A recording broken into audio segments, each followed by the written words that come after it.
ये video start करने से पहले मैं डिस्क्लेमर दे देना चाहता हूं, हमारे वीडियो में खून खराब रोमांटिक सीन 18+ मोमेंट है। अगर आप लोग बच्चे हो तो प्लीज़ इस वीडियो को मत देखना, और अगर देखना चाहते हो तो प्लीज़ अपने पेरेंट की परमिशन ले लेना। And video enjoy. CH 156 emotional Krishna जो प्रियंका को किस कर रहा था, उसे काफ़ी ज़्यादा मज़ा आ रहा था। कृष्ण किस ब्रैक करके प्रियंका को देख रहा था, जो साफ रही उसके होंठ हल्के मोटे हो गए थे, लेकिन ये ज़्यादा नहीं था। वहीं प्रियंका इस समय काफ़ी हॉट एंड सेक्सी लग रही थी। कृष्ण बस उसे देख रहा था। प्रियंका इस समय कृष्ण की गोद में बैठी हुई थी और ये बात उसे भी नहीं पता था। वहीं कृष्ण प्रियंका को ऐसे देख रहा था, उसके अंदर बहुत सारे इमोशन थे जो अब बाहर आ रहे थे, जिसे उसने इतने समय से दबा रखे थे। कृष्ण प्रियंका को गले लगा लेता है, वो अपने चेहरे को उसकी गर्दन में छुपा लेता है और अपने हाथों को प्रियंका की कमर के चारों तरफ लपेट लेता है। उसने कहा कर उसे गले लगा रखा था, जिससे प्रियंका को ऐसा लग रहा था जैसे उसकी सांसें ही रुक गई हो। वो कृष्ण को खुद से दूर करना चाहती हैं। प्रियंका कृष्ण को खुद से दूर करते हुए कहती हैं, कृष्ण ये तुम क्या कर रहे हो, छोड़ो मुझे, देखो तुम ऐसा नहीं कर सकते, ये गलत है तुम। वहीं प्रियंका फिर चुप हो जाती है और उसके मुंह से आह की आवाज़ आती है, क्योंकि कृष्ण ने और भी कसकर उसे पकड़ लिया था। वहीं प्रियंका बिल्कुल बस चुकी थी, उसकी कमर बिल्कुल सीधी तनी हुई थी। कृष्ण उसकी गर्दन में अपने चेहरे को रब कर रहा था।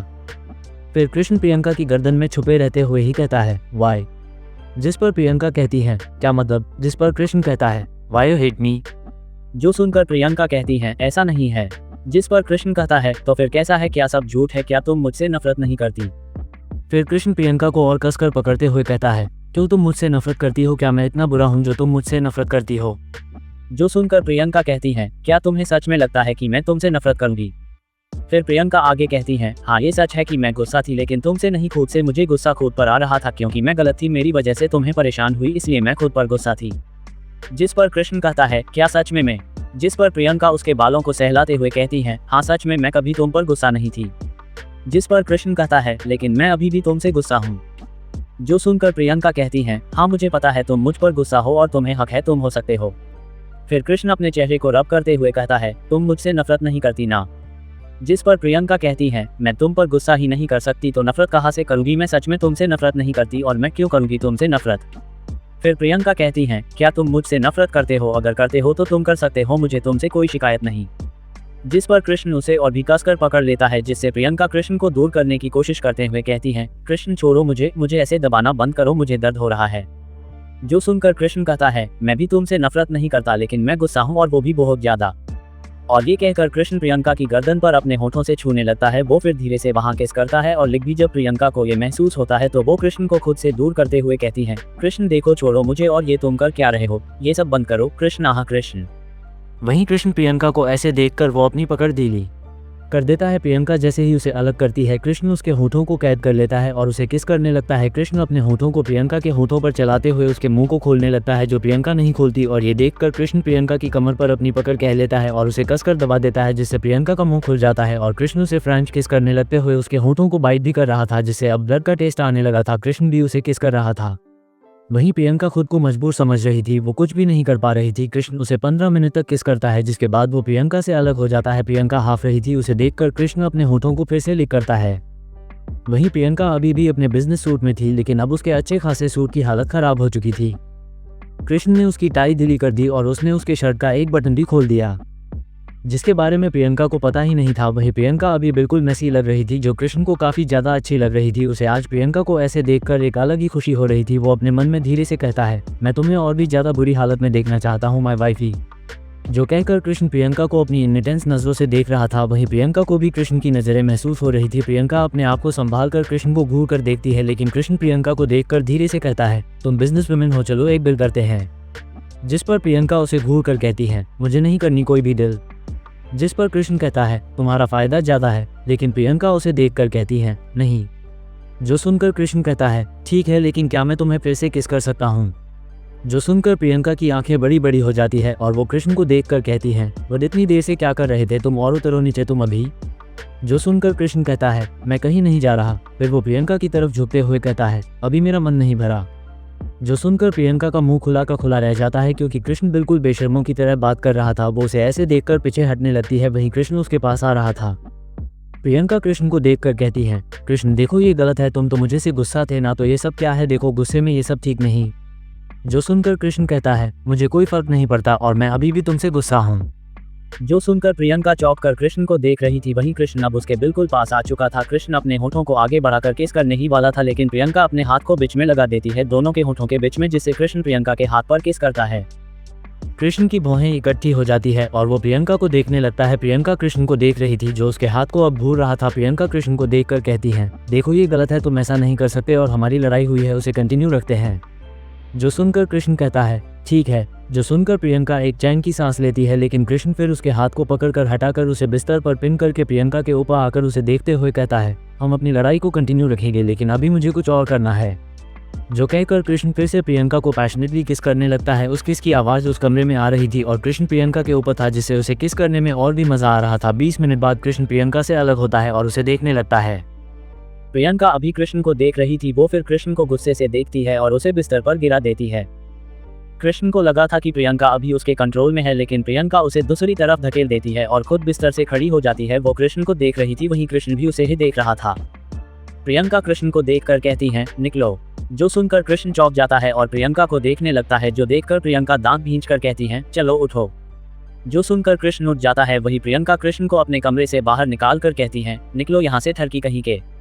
और ये कहकर वो धक्के मारो कर कृष्ण को कमरे से बाहर निकाल देती है और कृष्ण बस देखता रह जाता है। कुछ ही समय में उसके साथ ये सब हो गया, उसे तो कुछ समझ में ही नहीं आया। वहीं कृष्ण बाहर खड़ा होकर सब कुछ सोच रहा था। अभी उसे प्रियंका पर कोई गुस्सा नहीं आ रहा था, बल्कि उसके होठों पर एक मुस्कान थी। कृष्ण फिर वहां से चला जाता है। वो अपने होठों पर अपने अंगूठे से सहलाता है। उसे अभी भी प्रियंका के होठ महसूस हो रहे थे, जिससे कृष्ण के चेहरे पर एक अलग ही चमक आ गई थी, उसे खुशी थी। वहीं दूसरी तरफ प्रियंका अपने सर को दरवाजे से लगाकर खड़ी थी। उसका हाथ उसके दिल पर था, जो काफी तेजी से धड़क रहा था। प्रियंका खुद को शांत कर रही थी, लेकिन हो ही नहीं रहा था। प्रियंका फिर खुद को आईने में देखती है तो उसे समझ में ही नहीं आया कि वो करे तो क्या करे। उसके बाद बिखर चुके थे, उसके होठों हल्के सूजे हुए थे, वहीं उसकी टाई ढीली और उसकी शर्ट के 2 बटन खुले चुके थे। अपनी ऐसी हालत देखकर प्रियंका को यकीन नहीं हो रहा था। वो अपने आप से कहती है, ये तो बस कुछ ही देर में हुआ है, अगर मैं उसे नहीं भगाती तो क्या होता। जो सोचकर प्रियंका के पूरे शरीर में कंपकंपी छूट जाती है। वो सोच भी नहीं सकती कि ये लड़का क्या करेगा।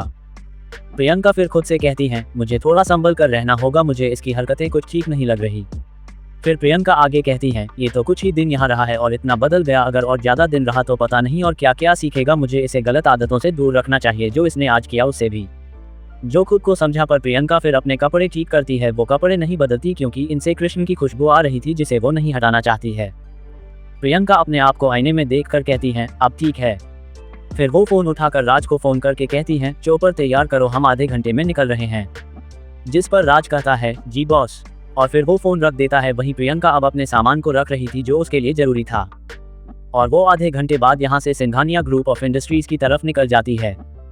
वहीं दूसरी तरफ कृष्ण जो अपने घर पहुंचता है तो देखता है कि घर पर बस उसकी मम्मी है, इसलिए कृष्ण सीधा अपने कमरे में जाता है, जहां जाकर वो बिस्तर पर लेट जाता है और छत को देखने लगता है। कृष्ण के दिमाग में रूम में हुए सभी सीन चल रहे हैं। उसे खुद यकीन नहीं हो रहा था कि उसने ये सब किया, और वो भी होश में, जो सोचकर अब वो घबरा रहा है। कृष्ण अपने आप से कहता है, वो मेरे बारे में क्या सोच रही होगी, कहीं वो मुझे गलत तो नहीं समझ रही होगी। फिर कृष्ण को जब उन दोनों की बात याद आती है तो वो खुद से कहता है, हाँ तुम मुझसे नफरत नहीं करती, मैं भी नहीं करता, लेकिन फिर भी मैं तुमसे नाराज हूँ। जो कहकर कृष्ण अपना मुंह बनाता है। फिर उसके पास एक मैसेज आता है, सर हम जा रहे हैं। जो पढ़कर कृष्ण को कुछ समझ में नहीं आता, लेकिन फिर उसे अफ्रीका वाली बात याद आती है और वो परेशान होकर कुछ कहता, तभी दोबारा मैसेज आता है, सर हम सिंघानिया ग्रुप ऑफ इंडस्ट्रीज जा रहे हैं। जो पढ़कर कृष्ण एक चैन की सांस लेकर लिखता है, ठीक है, और ये लिखकर वो फिर अपने फोन को वहां छोड़कर बाहर चला जाता है। CH-157 Rotapati Singhania group of industries office room. Priyanka को सिंघानिया ग्रुप ऑफ इंडस्ट्रीज आए हुए 4 दिन हो गए थे और वो काम की वजह से कृष्ण से बात भी नहीं कर पा रही थी। प्रियंका अभी बोर्ड मीटिंग से आ रही थी और राज उसे उसका शेड्यूल बता रहा था। वहीं प्रियंका की सेकंड सेक्रेटरी दिया भी उसके साथ चल रही थी। प्रियंका के चेहरे पर कोई भाव नहीं थे और उसने अपनी आंखें पर ब्लैक शेड्स लगा रखे थे, जिससे उसकी आंखें किसी को नहीं दिख रही थी। वहीं प्रियंका अभी अपने काम में लगी हुई थी। वो अपने ऑफिस में जाकर फिर से काम करने लगती है। तभी राज के पास एक फ़ोन आता है, जिसे सुनकर वो परेशान हो जाता है और फ़ोन ले जाकर प्रियंका को देता है। वहीं प्रियंका फ़ोन उठाकर कुछ कहती, तभी उसके कानों में किसी की गुस्से से भरी आवाज़ आती है, हाउ डेयर यू। लेकिन प्रियंका कोई जवाब नहीं देती। वो अपने कमरे को आराम से कुर्सी पर टिकाकर पेन को हाथों में घुमाते हुए फ़ोन पर दूसरी तरफ की आवाज़ सुनने लगती है, जहां दूसरी तरफ से कोई व्यक्ति भारी आवाज़ में गुस्से से कह रहा था, प्रियंका सिंघानिया, तुम्हारी हिम्मत कैसे हुई मेरे आदमी को मारने की? तुम्हें क्या लगता है कि उसे मारकर तुम जीत गई? अभी तो खेल शुरू हुआ है। जिस पर प्रियंका कुछ भी नहीं कहती और उसके चेहरे पर एक छोटी सी लेकिन खतरनाक स्माइल आ जाती है। वहीं दूसरी तरफ से वो इंसान चिल्लाते हुए कहता है, तुम्हें क्या लगता है तुम्हारी इस हरकत से मैं डर जाऊंगा? बिल्कुल नहीं, तुम एक सोते हुए शेर को जगा रही हो, मैं तुम्हें जिंदा नहीं छोड़ूंगा, तुम मेरे हाथों मरोगी प्रियंका सिंघानिया, आखिर तुम। वो इससे आगे कुछ कहती तभी प्रियंका उससे कहती है, तू जो कर सकता है कर ले, लेकिन तू मुझे छू भी नहीं सकता, समझा? दोबारा फोन मत करना। इतना कहकर प्रियंका फोन काट कर राज को देख देती है और उसे देखकर कहती है, दोबारा किसी का भी ऐसे फोन मत उठाना। जिस पर राज हाँ कहता है। फिर प्रियंका अपना फोन देखती है जिस पर बस एक मैसेज था, कॉल मी, वो भी राजीव सिंघानिया की तरफ से। प्रियंका फिर कृष्ण का चैट बॉक्स खोलती है जिसमें कोई भी मैसेज नहीं था, जो देखकर प्रियंका को बिल्कुल भी अच्छा नहीं लगता। वहीं राज और दिया वहां से चले जाते हैं। प्रियंका एक गहरी सांस लेती है और खुद से कहती है, लगता है ये कुछ ज्यादा ही गुस्सा है, हर बार इतने कॉल और मैसेज करता था लेकिन अब एक भी नहीं आया। जो सोचकर प्रियंका फिर फोन को रख देती है। कुछ देर बाद वो राजीव सिंघानिया से बात करती है जहां आधे घंटे तक वो दोनों बिजनेस की बात करते हैं। फिर दादाजी कहते हैं, प्रियंका हमने घर पर सत्यनारायण भगवान की कथा रखी है, तुम और कृष्ण आ जाना। जिस पर प्रियंका कहती हैं, वो तो ठीक है लेकिन दादाजी कृष्ण तो अभी तक वापस ही नहीं आया। जो सुनकर दादाजी गुस्से से कहते हैं, क्या तुमने उससे बात नहीं की? जिस पर प्रियंका कहती हैं, दादाजी वो बात ही नहीं करता, बस लड़ता है, अब आप ही बताओ मैं क्या करूं?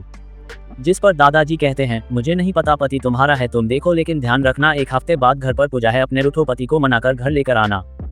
जो सुनकर प्रियंका कहती हैं, ठीक है। जिस पर दादाजी हाँ कहकर फोन रख देते हैं। वहीं प्रियंका फोन को देखकर कहती हैं, कह तो ऐसे रहे हो जैसे कितना आसान है उसे मनाना, वो तो मेरी कोई बात ही नहीं सुन रहा, बस गुस्सा करता है, चिल्लाता है और चला जाता है। जो सोचकर प्रियंका और भी ज्यादा परेशान हो रही थी, वो नए तरीके ढूंढ रही थी कृष्ण को मनाने के। वहीं दूसरी तरफ कृष्ण अभी ट्रेन में बैठा हुआ था, उसके साथ उसकी मम्मी पापा और बहन भी थी। उसके पापा कुछ परेशान थे। कृष्ण उन्हें समझाते हुए कहता है, पापा आप ज्यादा चिंता मत करो, हम जाएंगे और आज जाएंगे, आप तो ऐसे ही परेशान हो रहे हो, कुछ नहीं होगा, और आपने पता किया था ना कि वो अभी गाँव में नहीं है तो फिर। जिस पर जया जी भी कहती हैं, सुनिए जी कृष्ण बिल्कुल सही कह रहा है, आप ऐसे ही चिंता कर रहे हो, और वैसे भी अगर कुछ भी होगा तो हम सब देख लेंगे, पर हम वहाँ तो जाना ही है, हमारा पुश्तैनी घर है और हमें वहाँ जाना चाहिए।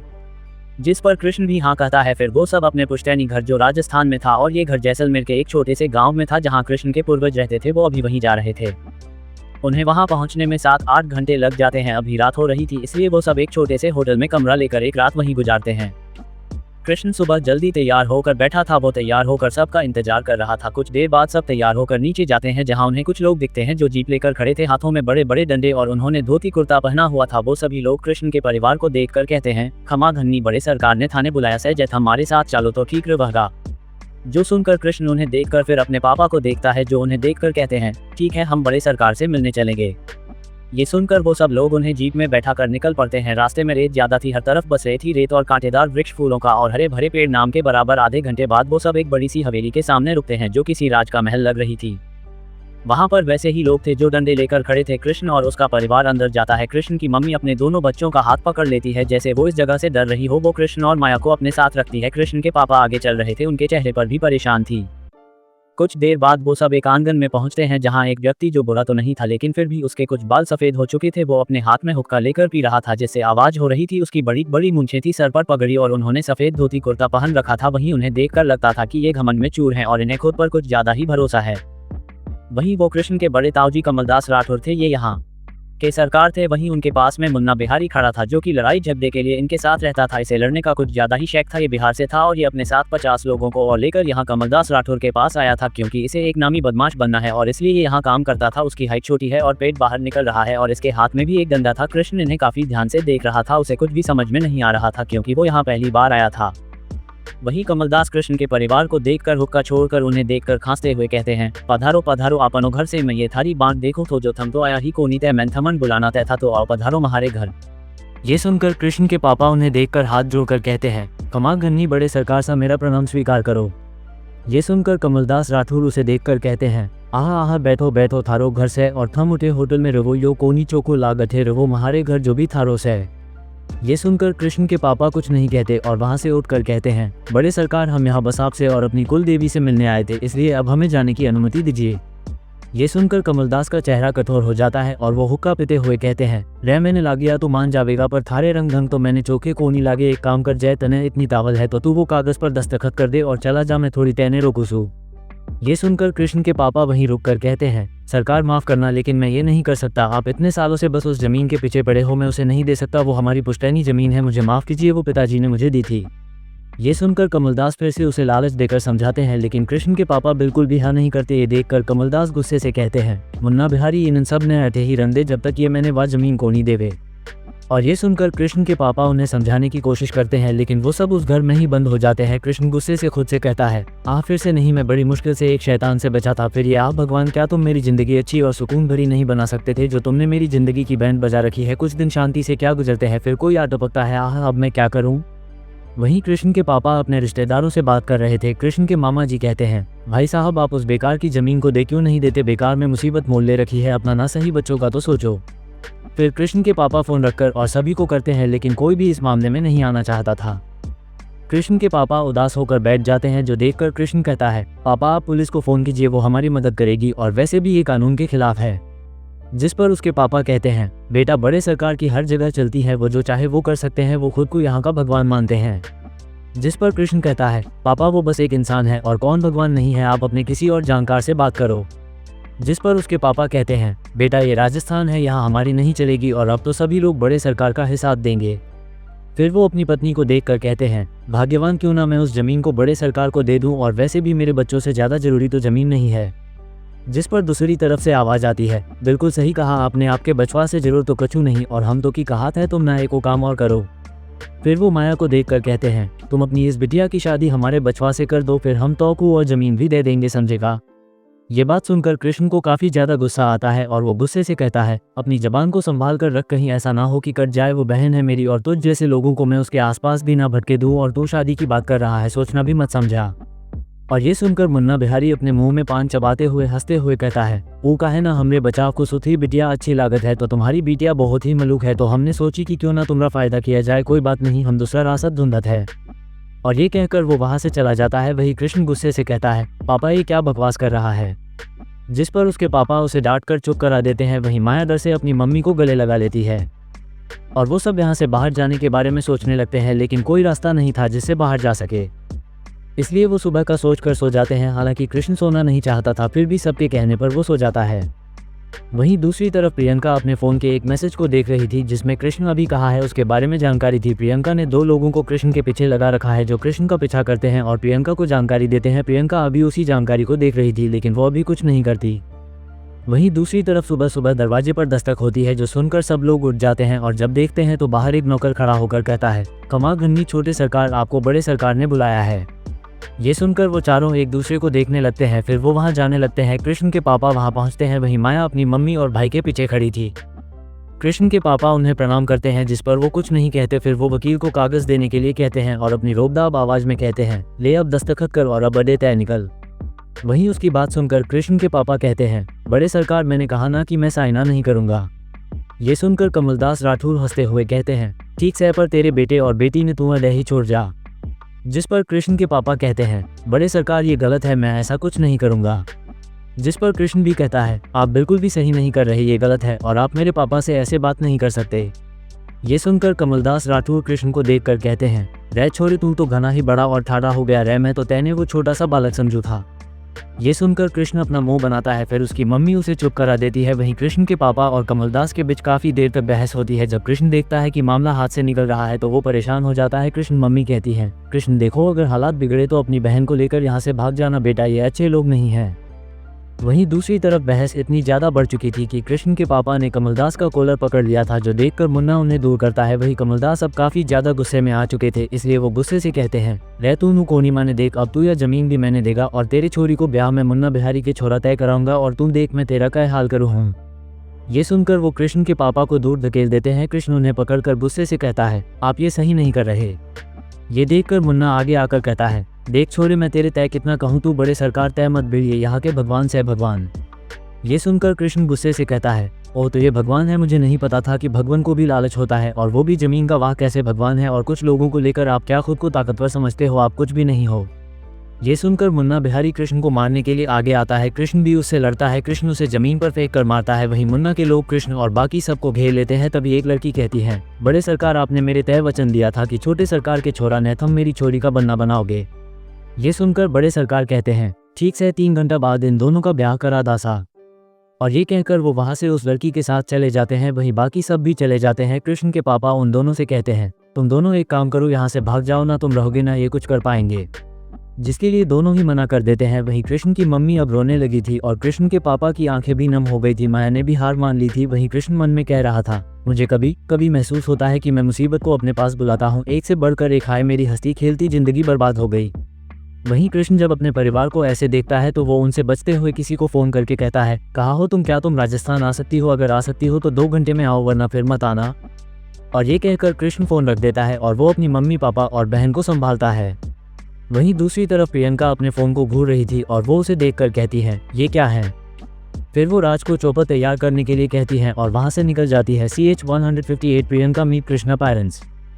कृष्ण जब अपने मम्मी पापा और बहन के साथ राजस्थान जाता है तो वहाँ वो बड़े सरकार से मिलता है जिनका नाम कमलदास राठौर थे। वहीं उनकी कृष्ण के पापा के साथ कुछ लड़ाई थी, इसलिए वो उससे गुस्सा थे और वो अब अपना बदला ले रहे थे। उन्होंने कृष्ण के परिवार को अपनी हवेली में कैद कर रखा था, जिससे वो उन्हें परेशान कर रहा था। वहीं अब वो कृष्ण और माया की शादी कराना चाहता था। कृष्ण जब हालात को इतना बिगड़ा हुआ देखता है तो वो प्रियंका को फ़ोन करता है और उसे राजस्थान आने के लिए कहता है, जो भेजकर कृष्ण सबको घूर कर देखने लगता है। कृष्ण अपने मम्मी पापा और अपनी बहन को लेकर उसी कमरे में आ जाता है। कृष्ण के पापा उन्हें यहाँ से भागने के लिए कहते हैं अपनी बहन के साथ, लेकिन कृष्ण उन्हें मना कर देता है क्योंकि वो अपने परिवार को ऐसे नहीं छोड़ना चाहता था। कृष्ण के मम्मी पापा काफ़ी ज़्यादा रो रहे थे। वहीं कृष्ण को अब काफ़ी ज़्यादा गुस्सा आ रहा था, इसलिए वो फिर से मैसेज करता है, अगर तुम्हारे लिए मैं थोड़ा भी ज़रूरी हूँ तो तुम राजस्थान जल्दी आओ, वरना अगर तुम आज नहीं आए तो हमारा रिश्ता खत्म। जो भेजकर कृष्ण अपने मम्मी पापा को देखता है। कृष्ण उनसे बहुत ज़्यादा प्यार करता था और वो उन्हें ऐसे नहीं देख सकता था। ऐसे ही 2 घंटे बीत जाते हैं। मुन्ना बिहारी के 2 आदमी उन सभी को बाहर लेकर जाते हैं। पूरा घर सज चुका था, मंडप तैयार था। वहीं बड़े सरकार आराम से अपने सिंहासन पर बैठे हुए थे, जैसे वो सच में भगवान हो। सभी लोग उनके पैर छू रहे थे। बड़े सरकार कृष्ण के पापा को देखकर हंसते हुए कहते हैं, आह देख रे थारी जीत को बोझ, अब थारा बालक सारी उम्र भुगतेगा, और देख ये बब भी वक्त सा कर दे दस्तखत। जिस पर कृष्ण के पापा कुछ कहते तभी कृष्ण गुस्से से हंसते हुए कहता है, ये आपकी बहुत बड़ी गलतफहमी है, जो आपको लगता है आप हमारे साथ कुछ भी कर सकते हैं और आप खुद को समझते क्या है। जिस पर बड़े सरकार हंसते हुए कहते हैं, रछोरा यो गांव तो माना भगवान का हफ्स है, और मैं के कहूँ और मैं हूँ भी देख छोरा, जतू और तेरी या बहन भागनो चाहव से तो एक बात कान खोल के सुन, या पूरी जगह सा माहरी और माहरे कहे तो और का कानून भी बदल जाव से, तो देख ले छोरा। और ये सुनकर कृष्ण काफ़ी ज़्यादा गुस्सा हो जाता है। तभी वहाँ एक लड़की और लड़का आते हैं, उनके चेहरे ढके हुए थे, लड़की का घूंघट में और लड़के का सहरे से। तभी वो लड़का आगे आकर माया का हाथ पकड़कर उसे अपने साथ ले जाने लगता है मंडप की तरफ, और ये देखकर कृष्ण उस लड़के का कॉलर पकड़कर उसे माया से दूर करता है। वही वो सब इन चारों को घेर कर खड़े हो जाते हैं। कृष्ण एक को पकड़कर बुरी तरह से पीटकर उसकी डंडी अपने पास ले लेता है और फिर वो उन सबको मारने लगता है। कृष्ण अकेला था और उसे लड़ना भी इतने अच्छे से नहीं आता था, लेकिन फिर भी कृष्ण उन्हें बहुत बुरी तरह से मारता है। कृष्ण अकेला ही 6 लोगों से लड़ रहा था, जो पहले ही ज्यादा था। कृष्ण जब सबको दूर कर रहा था तभी एक आदमी कृष्ण के हाथ पर डंडा मारता है, जिस हाथ में कृष्ण ने पकड़ रखा था, जिससे कृष्ण के हाथों से वो डंडा छूट जाता है और कृष्ण फिर अपने हाथों से लड़ने लगता है, जिससे उसके हाथों पर चोट लग रही थी। कृष्ण इन सबसे लड़ने में लगा हुआ था। तभी एक आदमी कृष्ण के सर की तरफ डंडा घुमाकर मारने लगता है। वो बस कृष्ण को छूने ही वाला था कि एक हाथ उस डंडे को पकड़ लेता है और कृष्ण को अचानक एक जानी पहचानी खुशबू आने लगती है। वहीं वहां पर इस लड़ाई के बीच किसी ने भी गाड़ियों की आवाज़ नहीं सुनी। जो 8 गाड़ियां यहां आ चुकी थी और उन सभी बदमाशों के बीच कुछ काले कपड़े और पूरी तरह से बॉडीगार्ड यूनिफॉर्म पहने लोग भी वहां आ चुके हैं। कृष्ण के ऊपर होने वाले हमले भी रुक गए थे। उन सभी लोगों को जबरदस्ती खींचा जा रहा था। कृष्ण धीरे से पीछे घूमता है तो उसे वहीं जान पहचान इंसान दिखता है, जो जब आता है जब उसे उसकी सबसे ज़्यादा ज़रूरत होती है। कृष्ण बस उसे देख रहा था। इस समय उस इंसान ने dark blue colour business suit, mask and shades लगा रखे थे, जिससे उसका चेहरा भी नहीं दिख रहा था, लेकिन कृष्ण इसे जानता था। कृष्ण के मुंह से धीरे से निकलता है, प्रियंका, जो कहकर कृष्ण उस इंसान को देखने लगता है। वहीं बड़े सरकार और बाकी सबको तो कुछ समझ में ही नहीं आ रहा था। वहीं प्रियंका ने अभी भी उस आदमी के डंडे को पकड़ रखा था और वो आदमी काफ़ी ज़्यादा डर चुका था। भले ही वो प्रियंका से पहली बार मिला हो, लेकिन उसके अंदर से बस एक ही भावना आ रही थी और वो थी डर। उसे अपने सामने खड़ी इस लड़की से डर लग रहा था। वो इंसान अपने डंडे को वहाँ छोड़कर जैसे ही भागने लगता है, उसके सामने एक लंबा चौड़ा आदमी आ गया था जो उसे वही रोक देता। कृष्ण प्रियंका को देखकर आज काफ़ी ज़्यादा खुश था। भले ही वो गुस्सा हो, लेकिन वो आज खुश था। कृष्ण प्रियंका को देखकर इतना ज़्यादा खुश होता है कि वो उसे गले लगा लेता है, लेकिन फिर कृष्ण उससे अलग हो जाता है। प्रियंका ने उसे गले लगाया ही नहीं, उससे पहले कृष्ण अलग हो गया, जो देखकर प्रियंका की भौहें इकट्ठी हो गई। और फिर वो उन सभी लोगों को देखती है। प्रियंका कृष्ण को देखकर कहती है, तुम्हें जो करना है तुम वो कर सकते हो। जो सुनकर कृष्ण खुश हो जाता है और वो अपने मम्मी पापा और बहन को प्रियंका के पास लेकर आता है। वहीं वो तीनों प्रियंका को देख रहे थे, लेकिन वो उसे नहीं पहचान पा रहे थे। वहीं प्रियंका अभी वहां अपने हाथ बंद कर खड़ी थी, तभी एक बॉडीगार्ड उन सब के लिए कुर्सी लेकर आता है। प्रियंका पहले कृष्ण के मम्मी पापा को बैठाती है, फिर वो भी वहां अपने एक पैर के ऊपर पैर रखकर बैठ जाती है। कृष्ण पहले उस लड़के के पास जाता है और उसे बुरी तरह से पिटता है, फिर वो मुन्ना के पास जाकर उसे पिटता है और वो बड़े सरकार के पास जाता है। वही बड़े सरकार ये सब देखकर गुस्से से चिल्लाते हुए कहते हैं, ये कौन से और के करण आरी से अडे और योमारा गांव से और अडे के मामला में जय तने कुछ किया तो अच्छा को नहीं होगा और महारी पहुंच दिल्ली तक से है। लेकिन प्रियंका को उसकी बात से कोई फर्क नहीं पड़ता, वहीं कृष्ण को भी नहीं। वो बड़े सरकार को पकड़कर उसे अपने पापा के पास लाकर कहता है, पापा इनका क्या करना है। कृष्ण के पापा को तो कुछ समझ में ही नहीं आ रहा था आखिर यहाँ हो क्या रहा है, इसलिए वो कृष्ण से कहते हैं, मुझे इन्हें कुछ नहीं करना, बस ये हमारी ज़मीन को छोड़ दे काफ़ी है। जो सुनकर कृष्ण बड़े सरकार को देखकर कहता है, हाँ ये ठीक है। फिर वो वहाँ वकील को बुलाकर दस्तावेज बनाने के लिए कहता है। 20 मिनट में दस्तावेज तैयार होकर आ जाते हैं और बड़े सरकार से ज़बरदस्त दस्तखत करवा दिए जाते हैं। कृष्ण के पापा को ये अभी भी सपना ही लग रहा था। वही प्रियंका बिल्कुल शांत थी, उसने कुछ नहीं किया था, वो बस वहाँ बैठकर ये सब देख रही थी। वही बड़े सरकार गुस्से से आग बबूला हो जाता है और गुस्से से चिल्लाते हुए कहता है, थारी इतनी हिम्मत इस देख में थमने इस जगह पर रहन को नहीं देऊ। और ये कहकर वो एक मंत्री को फ़ोन करते हैं। उस मंत्री पर बड़े सरकार के कुछ एहसान थे, इसलिए उसे उनकी बात माननी पड़ी और वो वही राजस्थान के गाँव में था। वो यहाँ आधे घंटे में आने वाला था। वहीं उसकी बात सुनकर कृष्ण के पापा घबरा कर कहते हैं, कृष्ण बेटा हमें यहाँ से जाना चाहिए, हम बहुत बड़ी मुसीबत में फंस जाएंगे। जिस पर कृष्ण कहता है, नहीं हम कहीं नहीं जाएंगे। फिर वो प्रियंका को देखने लगता है जो वहाँ बैठी हुई थी। वो कमलदास राठौर को देखकर कहती है, जब तक वो आता है मैं यही हूँ। फिर वो वहाँ से उठकर उस हवेली के हॉल में जाते हुए कहती है, यहाँ बहुत गर्मी है। जो कहकर वो वहाँ से जाने लगती है। वहीं कृष्ण धीरे से मुस्कुराता है। कृष्ण अपने मम्मी पापा को देखकर कहता है, आप सब भी चलिए। वहीं बड़े सरकार गुस्से से कृष्ण को देख रहे थे, वहीं वो लड़की भी गुस्से से प्रियंका को देख रही थी। वो अपने लहंगे को संभालकर आगे बढ़ते हुए प्रियंका की तरफ जाने लगती है। अभी प्रियंका ज़्यादा दूर नहीं गई थी। वहीं कृष्ण जब ये देखता है तो वो आगे जाने लगता है। वो लड़की गुस्से से अपना हाथ उठाकर प्रियंका को मारने के लिए बढ़ाते हुए कहती है, थारी इतनी हिम्मत महारे बनना को तू महारे तय अलग करेगी, मैं थाने छोड़ूं को नहीं। वो लड़की प्रियंका को मारती। प्रियंका उसका हाथ पकड़ लेती है और उस लड़की को देखकर कहती है, हाउ डेयर यू। जिस पर वो लड़की अपना हाथ छुड़ाते हुए कहती है, तने महारे और महारे कृष्ण बनना को ब्याह रोक दिया और तू महारे तय जबान लगाव से मैं थाने छोड़ूं को नहीं। वहीं उस लड़की की बात सुनकर कृष्ण अपनी ही जगह पर रुक जाता है और वो प्रियंका को देखता है। उसका चेहरा ढका हुआ था। वहीं उसकी बात सुनकर प्रियंका कृष्ण को देखती है और वो अपनी डार्क वॉइस में कहती है, तो तुम यहाँ दूसरी शादी करने आए थे। फिर वो उस लड़की को दूर धकेल देती है और कृष्ण की तरफ बढ़ने लगती है। वहीं कृष्णा अपने मन में उस लड़की को कोसते हुए कहता है, इसे क्या जरूरत थी अपना मुंह खोलने की, अब भड़का दिया ना शैतान को। कृष्ण प्रियंका को देखकर कहता है, देखो तुम गलत समझ रही हो, ऐसा कुछ नहीं है। जिस पर वो लड़की कहती है, देखिए महारो बन्नो है और मैं इनकी बन्नी और महारो ब्यास है आज और थाने महारो ब्याह बिगाड़ दियो। जिस पर प्रियंका कहती है, ओ तो मैंने तुम दोनों की शादी खराब कर दी। और वो ये सब कृष्ण को देखते हुए कह रही थी। वहीं वो लड़की फिर कहती है, और तो बता तू सह कौन जो महारो ब्याह रोक रही सा और तो तैने के हुलियो बना रखो है। वहीं प्रियंका कृष्ण को देखकर कहती हैं, मुझे नहीं पता था कि तुम्हें दूसरी शादी करने की इतनी ज्यादा जल्दी है, तभी मैं सोचो आखिर क्यों लड़कियां मधुमक्खी की तरह तुम्हारे आसपास मंडराती है। फिर प्रियंका कृष्ण को देखकर उसके चेहरे के पास आकर कहती हैं, वैसे अगर तुम दोबारा शादी करना चाहते तो ये नहीं हो सकता जब तक मैं हूँ। फिर वो उस लड़की के पास जाते हुए कहती है, और तुम इससे शादी का ख्याल छोड़ दो क्योंकि ये तुमसे शादी नहीं कर सकता। जिस पर वो लड़की गुस्से से प्रियंका के पास आकर उस पर हाथ उठाते हुए कहती है, महारो ब्याह होकर रगो चाहे जो भी हो और यूं ही महारो बन्नो बनेगो। वहीं कृष्ण उन दोनों को देखकर घबरा जाता है। प्रियंका उस लड़की का हाथ पकड़कर उसे मोड़कर उसकी कमर के पीछे लॉक कर देती है और वो लड़की दर्द से चिल्लाने लगती है। वहीं प्रियंका उस लड़की को ऐसे देखकर गुस्से से दांत भींचते हुए कहती है, उससे शादी का ख्याल भी अपने मन में मत लाना क्योंकि वो पहले से ही शादीशुदा है। जिस पर वो लड़की दर्द से कराहते हुए कहती है, यो तो झूठ से। जिस पर प्रियंका उस लड़की पर अपनी पकड़ कसते हुए कहती है, वो मेरा हस्बैंड है, दोबारा उसके बारे में सोचना भी मत। वहीं प्रियंका ये बात इतनी क्लियर एंड लाउड वॉइस में कही थी जिससे सब शॉक हो गए थे। वहीं वो लड़की अब दर्द से रोने लगी थी। कृष्ण जब ये सब सुनता और देखता है तो वो सबको नजरअंदाज करके प्रियंका के पास जाकर उस लड़की के हाथ को छुड़वाते हुए कहता है, प्रियंका छोड़ो इसे, इसका साथ ही पुट जाएगा। वहीं प्रियंका कृष्ण को घूर कर देखती है और उस लड़की को एक झटके से छोड़ देती है। फिर प्रियंका उस लड़की को देखकर कहती है, दोबारा मेरे सामने भी मत आना वरना तुम्हें अपनी जिंदगी से नफरत होगी।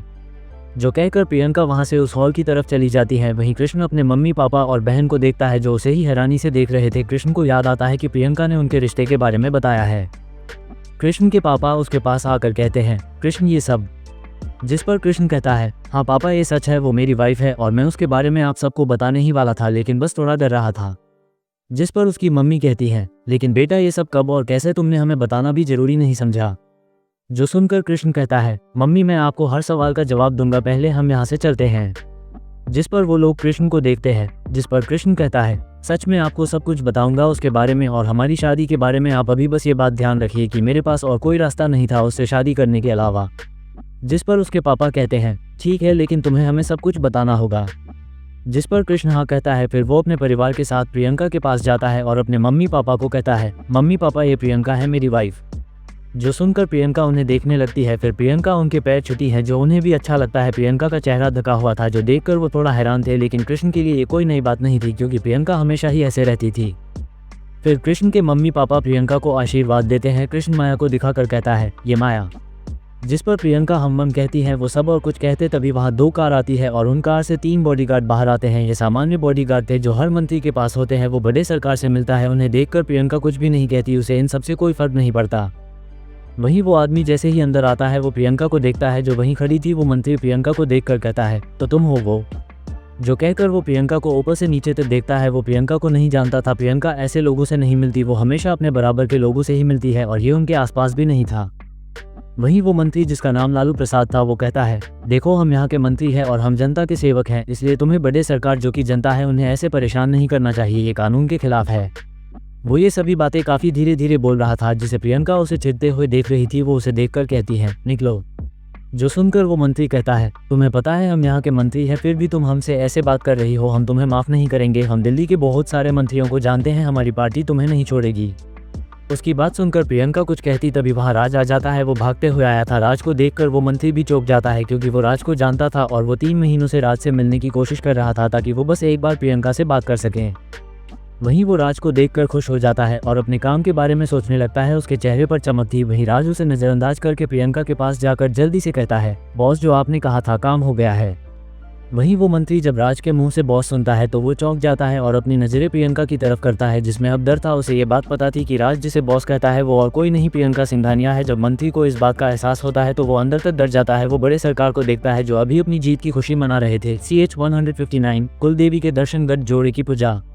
प्रियंका जब कृष्ण के मम्मी पापा से बात कर रही थी तभी वहाँ लालू प्रसाद नाम का मंत्री जो कमलदास राठौर को जानता था आ जाता है। वो प्रियंका से बकवास कर रहा था जिसकी किसी भी बात या धमकी का प्रियंका पर कोई असर नहीं हो रहा था।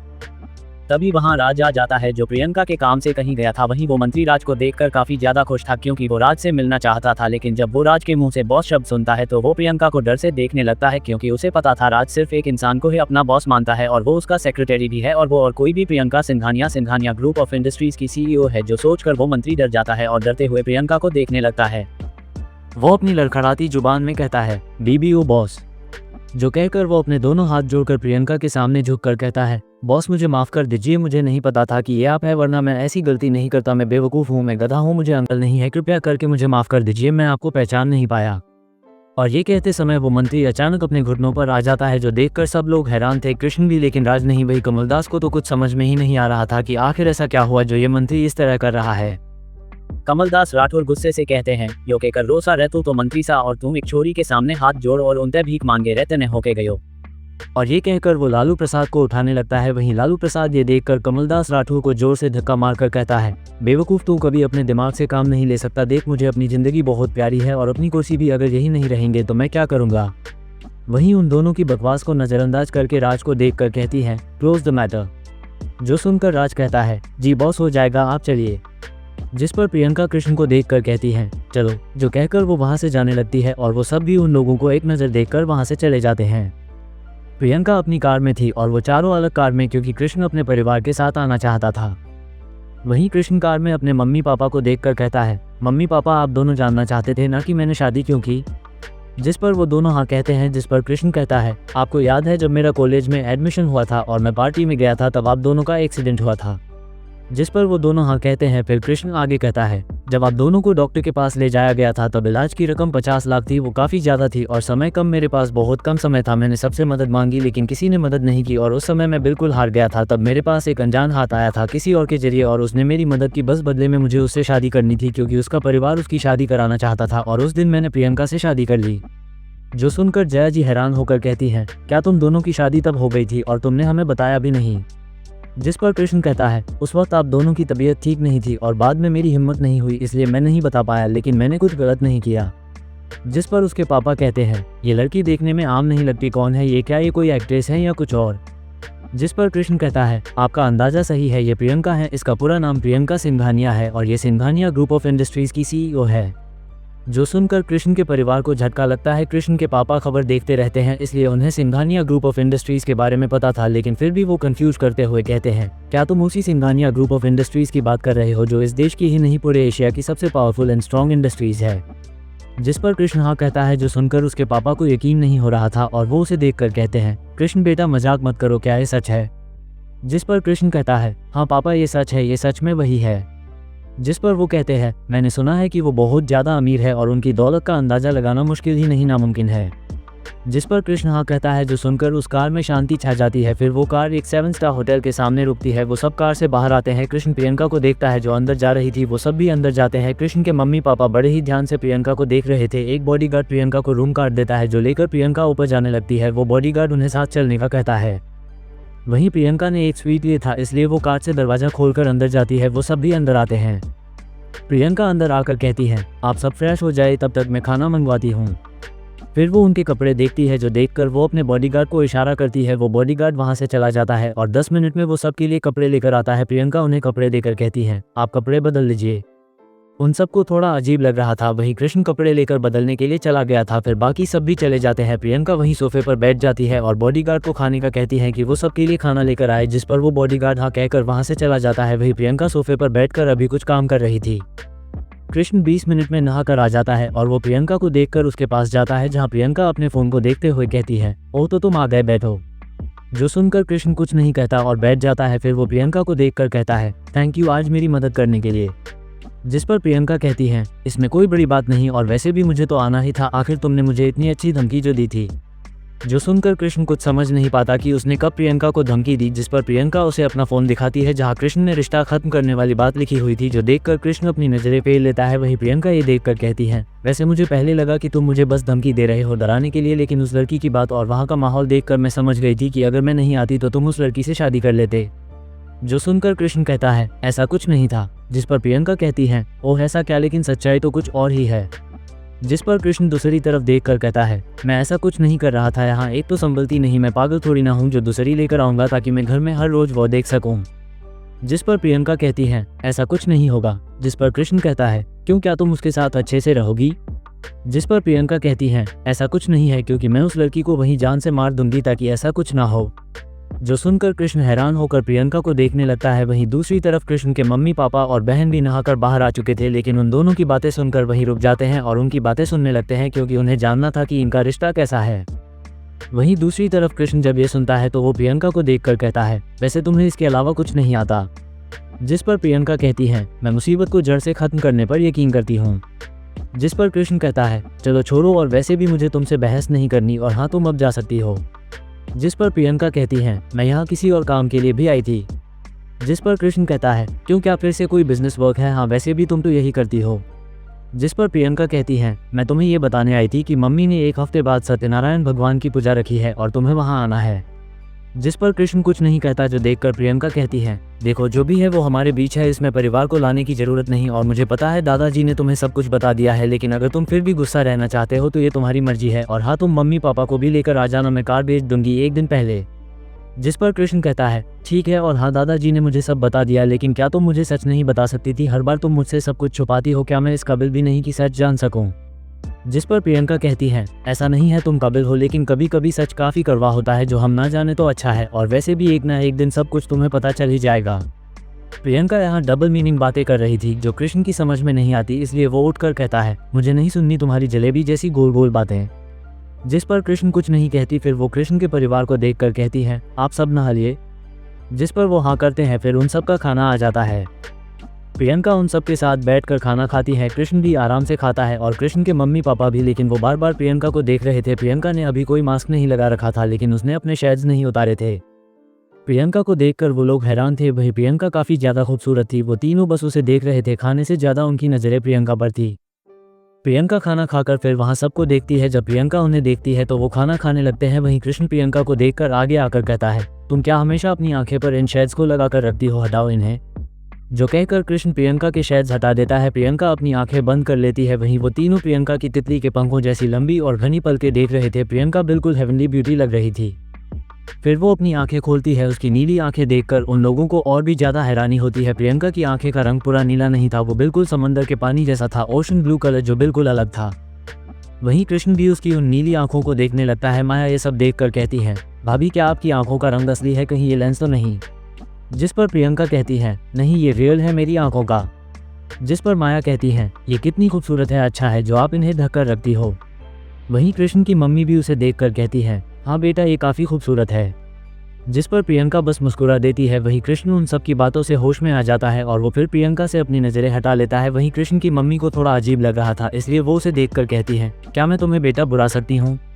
क्योंकि उन्हें लग रहा था कि प्रियंका इतने बड़े परिवार से हैं तो उसे शायद ये सब पसंद ना हो। लेकिन प्रियंका उन्हें देखकर कहती है, आप जो चाहे मुझे बुला सकती है, मुझे कोई दिक्कत नहीं है, आप मेरी मम्मी की तरह ही है, तो क्या मैं आपको मम्मी बुला सकती हूँ? जिस पर वो खुशी से कहती है, हाँ ज़रूर, तुम जो चाहे वो बुला सकती हो। फिर वो रुक कर कहती है, नहीं आप। लेकिन प्रियंका कहती है, आप जैसे चाहे वैसे मुझे बुला सकती है, मैं आपकी भी बेटी जैसी ही हूँ। जो सुनकर वो काफ़ी ज़्यादा खुश होती है, क्योंकि उन्हें लगा था कि प्रियंका में घमंड होगा, लेकिन प्रियंका ऐसी नहीं थी, वो अपनों के साथ काफ़ी अच्छी थी। वहीं उसे पता था कि घमंड कहाँ दिखाना है। वहीं कृष्ण के पापा भी कहते हैं, बेटा तुम मुझे पापा बुला सकती हो। जिस पर माया खुश होकर कहती है, और आप मुझे माया बुलाना, क्या मैं आपको भाभी बुला सकती हूँ? जिस पर प्रियंका हाँ कहती है। वो फिर कुछ देर उन सब से बात करती है। प्रियंका फिर उठते हुए कहती है, आप सब यहाँ जब तक चाहे ये सकते हैं, अब आपको यहाँ कोई परेशान नहीं करेगा। जिस पर कृष्ण उसे टोंट मारते हुए कहता है, और तुम्हें किसी जरूरी काम से वापस जाना है। वहीं कृष्ण की ऐसी बात सुनकर किसी को भी अच्छा नहीं लगता, लेकिन प्रियंका कुछ नहीं कहती। वो फिर कृष्ण की मम्मी को देखकर कहती है, मम्मी जी अगर आप सबको कोई भी जरूरी हो आप मुझे फ़ोन कर सकती हैं। जिस पर कृष्ण की मम्मी कहती है, प्रियंका बेटा वो यहाँ हमारी कुल देवी का मंदिर है, अगर तुम और कृष्ण वहाँ गठ जोड़े की पूजा कर लेते तो ये बहुत शुभ होता है, देवी माँ का आशीर्वाद तुम दोनों को मिल जाएगा। जिस पर प्रियंका कुछ देर सोचकर कहती है, इसमें कितना समय लगेगा? जिस पर कृष्ण कहता है, 4 महीने, क्या तुम्हारे पास समय है? वहीं उसकी बात सुनकर कृष्ण की मम्मी उसे डांटते हुए चुप करा देती है और कृष्ण बुरा सा मुंह बनाकर दूसरी तरफ देखने लगता है। वहीं कृष्ण की मम्मी प्रियंका को कहती है, ज़्यादा समय नहीं लगेगा। जिस पर प्रियंका कहती है, ठीक है। फिर कृष्ण की मम्मी उसे देखकर कहती है, बेटा देवी माँ के वहाँ चमड़े की चीज़ें नहीं पहनते।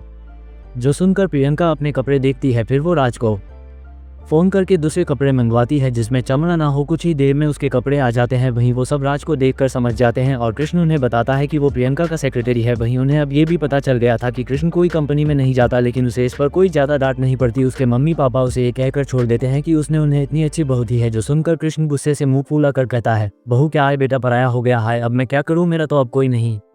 और ये कहकर कृष्ण झूठे आंसू बहाने लगा। वहीं प्रियंका तैयार होकर बाहर आती है। उसने एक और सूट पहना था, लेकिन इसमें कहीं भी चमड़ा नहीं था। CH 160 कुल देवी का मंदिर। प्रियंका और कृष्ण का परिवार कार में बैठकर कुल देवी के मंदिर की तरफ जा रहे थे। प्रियंका ड्राइवर कर रही थी, क्योंकि किसी को भी कार ड्राइवर करना नहीं आता। प्रियंका कार चला रही थी। वहीं कृष्ण की मम्मी उसे सब कुछ बता रही थी और उन्हें लग रहा था कि प्रियंका उनकी नहीं सुन रही, लेकिन कृष्ण को पता है कि प्रियंका सबकी सुनती है। कुछ ही देर में वो सब वहाँ पहुँच जाते हैं। ये एक पुराना मंदिर है, यहाँ ज़्यादा लोग भी नहीं थे। वो सब अंदर जाते हैं। प्रियंका बहुत समय बाद किसी मंदिर में जा रही थी, इसलिए उसे थोड़ा अजीब लग रहा था, पर फिर भी वो अंदर जाती है जहाँ सब कुछ बिल्कुल अलग था। यहाँ एक अनोखी शांति थी जो प्रियंका को काफ़ी ज़्यादा अच्छी लग रही थी। वहीं प्रियंका ये सब महसूस कर रही थी, उसे काफ़ी अच्छा लग रहा था। वहाँ पक्षियों की आवाज़ें, पेड़ों की आवाज़ें और भी बहुत सारी आवाज़ें आ रही थी जो पक्षियों की और पेड़ पौधों की थी। प्रियंका वहां अपनी आंखें बंद कर लेती है। जया जी मंदिर के अंदर जाती है जहां उनकी कुल देवी विराजमान थी। वो उन्हें देखकर उनके सामने अपने सर को झुकाती है। फिर वो पुजारी जी से बात करती है जो वहीं बैठे हुए थे। वो उनसे उनकी पूजा की बात करती है, जिसके लिए पुजारी जी मान जाते हैं। फिर जया जी वापस उनके पास आती है और वो कृष्ण से कहती है, कृष्ण पूजा का सामना कहाँ है?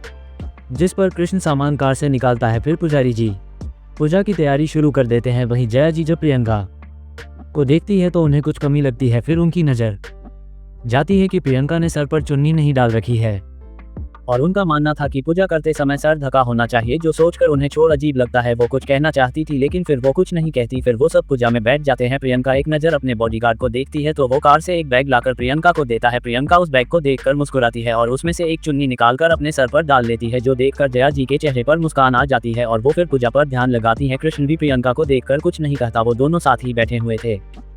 पुजारी जी पूजा शुरू करते हैं। पूजा आधे घंटे तक चलती है। फिर वो सबको टीका लगाते हैं। वो कृष्ण को, उसके पापा को और माया को टीका लगाते हैं। फिर वो जया जी को टीका लगाते हैं। वो उनके मंगलसूत्र पर भी टीका लगाते हैं जो उनके गले में था। फिर वो प्रियंका को टीका लगाते हैं। जब वो उसे मंगलसूत्र की कहते हैं तब कृष्ण का ध्यान प्रियंका पर जाता है। उसे लगा था कि प्रियंका मंगलसूत्र नहीं पहनती, इसलिए वो कुछ कहने ही वाला था कि प्रियंका अपनी शर्ट का एक बटन खोलती है, जिसके बाद सबको उसके गले में एक छोटा सा मंगलसूत्र दिखता है जो काफ़ी खूबसूरत था और उसमें डायमंड से के बना हुआ था और उसमें काले रंग के मोती थे। कृष्ण ने पहली बार अपने नाम का मंगलसूत्र प्रियंका के गले में देखा था। उसे ये देखकर काफ़ी अच्छा लगा। वहीं प्रियंका खुद उस कुमकुम लगाती है जो देखकर सबको अच्छा लगता है। फिर वो जया जी अपनी मांग में सिंदूर लगाती है, लेकिन जब प्रियंका की बारी आती है तो वो कृष्ण को कहती है। कृष्ण जब प्रियंका की मांग में सिंदूर भरता है तो उसकी आंखें बंद हो जाती है और उसे खुद नहीं पता क्यों, लेकिन उसके अंदर एक अलग ही भावना आ रही थी। वो थी समर्पण की। वो खुद को कृष्ण के सामने समर्पित समझाती थी। भले ही वो कितनी भी स्ट्रॉन्ग एंड पावरफुल हो, वो खुद को कृष्ण के सामने कमजोर समझाती थी और ये भावना उसे हमेशा से आती थी। फिर पुजारी जी पूजा संपन्न का कहते हैं, जो सुनकर सब खड़े हो जाते हैं। प्रियंका और कृष्ण सबके पैर छूते हैं और सभी उन्हें आशीर्वाद देते हैं। फिर कृष्ण के पापा पुजारी जी को कुछ सामान और 500 रू की दक्षिणा देते हैं, जिससे पुजारी जी भी मुस्कुराते हैं। फिर वो सब बाहर आ जाते हैं। जया जी सभी को प्रसाद देती है जो कि पंजीरी थी और फल सभी प्रसाद खाने लगते हैं। प्रियंका ने कभी भी हाथ से कुछ नहीं खाया था, वो चम्मच का इस्तेमाल करती थी, वहीं सब हाथ से ही प्रसाद खा रहे थे। जब माया देखती है कि प्रियंका प्रसाद नहीं खा रही, बस उसे देख रही है, तो वो प्रियंका को देखकर कहती है, भाभी आप प्रसाद को खा क्यों नहीं रही? क्या आपको ये पसंद नहीं? अगर नहीं है फिर भी आपको थोड़ा बहुत खाना होगा, प्रसाद छोड़ना अच्छा नहीं। जिस पर प्रियंका उसे देखकर कहती है, वो मैंने कभी हॉर्न से कुछ नहीं खाया तो मुझे खाना नहीं आता। जो सुनकर जया जी कहती है, ओह ठीक है कोई बात नहीं। फिर वो अपना प्रसाद खाकर प्रियंका के पास आती है और उसके हाथ से प्रसाद लेकर उसे अपने हाथों से खिलाने लगती है। ये प्रियंका के लिए बिल्कुल नया था। उसकी मम्मी कभी भी उसे अपने हाथों से नहीं खिलाती थी जब से वो हादसा हुआ, और आज फिर से कोई उसे खिला रहा है। प्रियंका अपनी सोच में गुम थी। उसके कानों में जया जी की आवाज़ आती है, बेटा मुँह खोलो। जिस पर प्रियंका कहती है, मम्मी मैं खा लूँगी आपको। तभी जया जी थोड़ा कड़क आवाज़ में कहती है, तो मुझे मम्मी कहती हो तो चलो मम्मी की बात मानो और मुंह खोलो, वरना मैं तुम्हें सांस की तरह डांट कर खिलाऊंगी। जो सुनकर प्रियंका अपना मुंह खोल देती है। जया जी उसे बड़े ही प्यार से खिलाने लगती है और उसे खिलाते हुए कहती है, ऐसे ही अच्छे बच्चों की तरह मेरी बात मानो, ठीक है? जो सुनकर प्रियंका कुछ नहीं कहती, बस अपना सर हिला देती है। वहीं ये देखकर कृष्ण को भी काफ़ी अच्छा लगता है। तभी माया कहती है, मम्मी आप कभी मुझे नहीं खिलाती ऐसे जैसे आप भाभी को खिलाती है। जो सुनकर प्रियंका अपनी नीली आंखों से माया को देखती है। तभी कृष्ण भी कहता है, हाँ बिल्कुल सही कहा, हमें तो कभी ऐसे नहीं खिलाती, बहू पर बड़ा प्यार लुटाया जा रहा है जैसे हमें तो मंदिर से उठाकर लाए हो। जिस पर माया कहती है, भाई मंदिर के बच्चों की भी इज्जत होती है, हमें तो जरूर कचरे से लाए हैं। जो सुनकर जया जी कहती है, चुप करो दोनों के दोनों, और हाँ मुझे मेरी बहू बहुत पसंद है। और ये सच था। जब जया जी को पता चला था कि प्रियंका उनकी बहू है तो वो बहुत ज़्यादा खुश हो गई थी और उन्होंने उसी समय उसे अपनी बहू मान लिया था। फिर जया जी सारा प्रसाद खिलाती है और कुछ माया और कृष्ण को भी। फिर वो कुछ देर ऐसे ही मंदिर में बैठते हैं। प्रियंका का फ़ोन बजने लगता है, जिस पर प्रियंका कुछ दूर जाकर बात करती है। फिर वो वापस आती है जहां कृष्ण की भौहें पहले ही इकट्ठी हो चुकी थी, जैसे उसे पता हो क्या होने वाला था। प्रियंका जया जी से कहती है, मम्मी मुझे अभी जाना होगा, वो कुछ ज़रूरी काम आ गया है। जिस पर जया जी थोड़ा उदास हो जाती है, लेकिन फिर भी वो कहती है, ठीक है लेकिन जल्दी वापस आना, ठीक है? जिस पर प्रियंका हाँ कहती है। फिर वो कृष्ण को देखकर कहती है, जब पूजा होगी उसके एक दिन पहले ही मैं कार भेज दूंगी। फिर वो सबको देखकर कहती है, आप सब भी आ जाना, इसी बहाने आप मम्मी और पापा से भी मिल लेना। जिस पर जया जी हाँ कहती हैं। वहीं कृष्ण बस अपना मुंह बनाता है और प्रियंका अपनी कार में बैठकर वहां से चली जाती है। सब लोग उसे जाते हुए देखते हैं। तभी कृष्ण कहता है, इसे बस यही करना आता है, सारा दिन बस काम, उसके अलावा और कुछ नहीं। वहीं उसकी बात सुनकर कोई कुछ नहीं कहता। फिर जया जी कहती है, कृष्ण मुझे नहीं पता कि तुम दोनों के बीच क्या हुआ है, लेकिन वो तुम्हारी बहुत परवाह करती हैं। जिस पर कृष्ण कहता है, मम्मी मुझे इस बारे में बात नहीं करनी, और हाँ उसे मेरी कोई फिक्र नहीं है। जो सुनकर उसके पापा कहते हैं, क्या तुमने उसे वहाँ बुलाया था? जिस पर कृष्ण कहता है, हाँ मैंने बस उसे एक कॉल और मैसेज किया था। जिस पर जया जी कहती है, और तुम्हारे एक फ़ोन कॉल पर वो वहाँ आ गई, इससे पता चलता है कि तुम उसके लिए ज़रूरी हो। जिस पर कृष्ण कुछ नहीं कहता क्योंकि उसे पता था कि प्रियंका का स्वभाव कैसा है। कृष्ण मन में कहता है, मुझे पता है वो मेरी फिक्र करती है क्योंकि मैं उसकी जिम्मेदारी हूँ, अगर मुझे कुछ हुआ तो वो अपने परिवार को क्या जवाब देगी। फिर कृष्ण प्रियंका पर गुस्सा करते हुए कहता है, मुझे बस इसी बात पर गुस्सा आता है कि मैं उसकी जिम्मेदारी हूँ और कुछ नहीं, मैं जो चाहता हूँ वो मैं उसके लिए नहीं हूँ। वो मंगलसूत्र पहनती है लेकिन कभी मुझे इस बारे में पता नहीं चला क्योंकि वो मुझे अपना पति नहीं मानती, वो मुझे कुछ बताना जरूरी नहीं समझती, मैं बस उसकी जिम्मेदारी हूँ और कुछ। जो सोचकर ही कृष्ण को गुस्सा आ रहा था और वो इस बारे में और भी सोचना चाहता था। वहाँ 2 कार आती है जहाँ ये चारों लोग बैठकर होटल के लिए निकल पड़ते हैं। इस सब कुछ दिन और यहाँ राजस्थान में रहते हैं। ये यहाँ के इतिहास स्थान और मंदिरों में घूमने के लिए गए। इन्हें वहाँ काफ़ी अच्छा लगा। 4 दिन बाद ये सब वापस अपने शहर के लिए निकल पड़ते हैं। कृष्ण का परिवार ट्रेन में ही वापस जाता है और इन्हें वहां पहुंचे में पूरा समय लगता है। ये पूरी यात्रा को खुशी के साथ बिताते हैं।